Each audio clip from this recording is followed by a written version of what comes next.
Salut, c'est Yanis. Donc, ce que je voulais vous parler aujourd'hui un petit peu, c'est de la radio.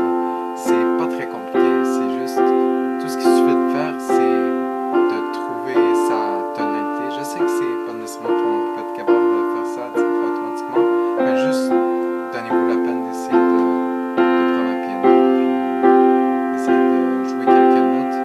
Donc en ré mineur, la gamme de ré mineur, ça va être comme ça. Essayez de trouver la première note qu'une certaine pièce, qu'on vous donne une certaine chanson. Donc je vous rejoue ça. C'est ça, trouver la note fondamentale qu'on appelle. Donc en ré mineur, par exemple, on va commencer sur un ré, sur le ré, puis on va aller sur ce qui suit. Tout ce qui va changer, c'est qu'on va avoir un si bémol. Donc on a si, puis le si, ce qui va se passer, on va juste le descendre un petit peu pour qu'il devienne ensuite bémol. Puis ensuite, le do, puisqu'on est en gamme mineure, ce qu'on dit, on hausse la sensible. Donc la sensible va devenir un do dièse. Donc on a un si bémol à la place d'un si normal. Puis on a un do dièse à la place d'un do normal. Je vais vous rejouer ça.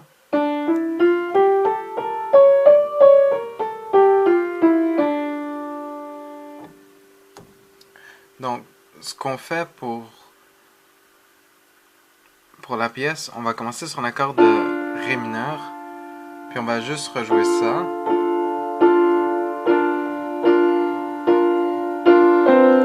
Ok, on va commencer sur un accord de ré mineur, pardon. Je me perdais un petit peu sur... C'est tellement une bonne pièce. Mais c'est ça, on commence sur un ré. Puis ensuite, on va jouer l'accord mineur en faisant 1, 2, 3. Donc 3 demi-tons. Puis 1, 2, 3, 4 demi-tons. Donc ça va faire un accord de ré mineur. C'est comme ça qu'on va savoir. Puis on va le plaquer 1, 2, 3, 4 fois.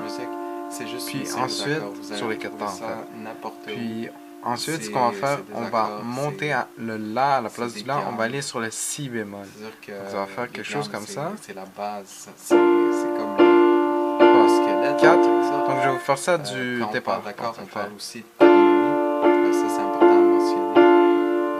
Parce que je pense qu'il y a certaines personnes qui justement ont affaire avec ce qu'on va changer ensuite, on va pas jouer un accord, on va jouer ce qui s'appelle un intervalle. Donc ça va être sur le Do, là, le pouce. Puis le 5e doigt, on va le jouer sur le Do, mais plus un octave plus haut. Donc ça va faire juste comme ça. Donc vous pratiquez à faire la transition comme ça. Je sais que pour certains c'est peut-être plus ou moins évident, mais bon, c'est ça. Alors ça va commencer comme ça.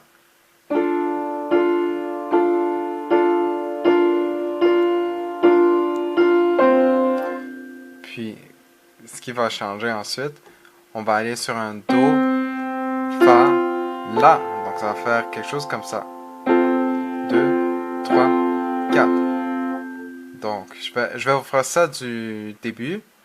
Puis, si vous êtes capable, essayez de suivre avec moi. Donc, ça va faire quelque chose comme ça.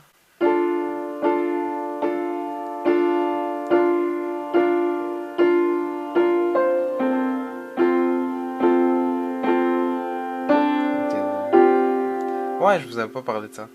Je vais vous parler de ça tout de suite. Donc, tout ce qui va changer, quand on arrive là, on va prendre le 4e doigt. À la place de jouer le 4e doigt, on va se rapprocher avec le 3e doigt. Donc, ça va faire Do, Fa, Sol. Donc, ça va être un petit peu dissonant. Ça va faire quelque chose comme ça. 1, 2, 3, 4. Donc, je vais vous refaire ça. Donc, ça va faire quand on part de là. Puis ensuite, ce qui va se passer, ça va juste recommencer. Donc, on va faire comme ce qu'on a fait au début. Donc, 1 sur 4 temps. 3, 4, 1, 2, 3, 4.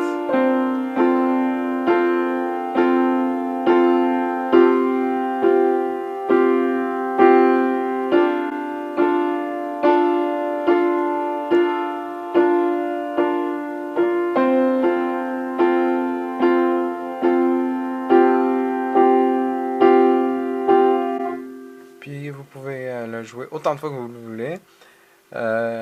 Donc, c'était juste pour vous parler de ça. Puis aussi, soyez sûr d'écouter ce que je disais au début de la vidéo. J'essaie de vous donner des petites astuces. J'espère que ceux-là vont vous aider. Puis, c'est ça. J'espère que aussi vous allez bien vous amuser avec cette pièce. Puis, avec d'autres à venir. Donc, à la prochaine et au revoir.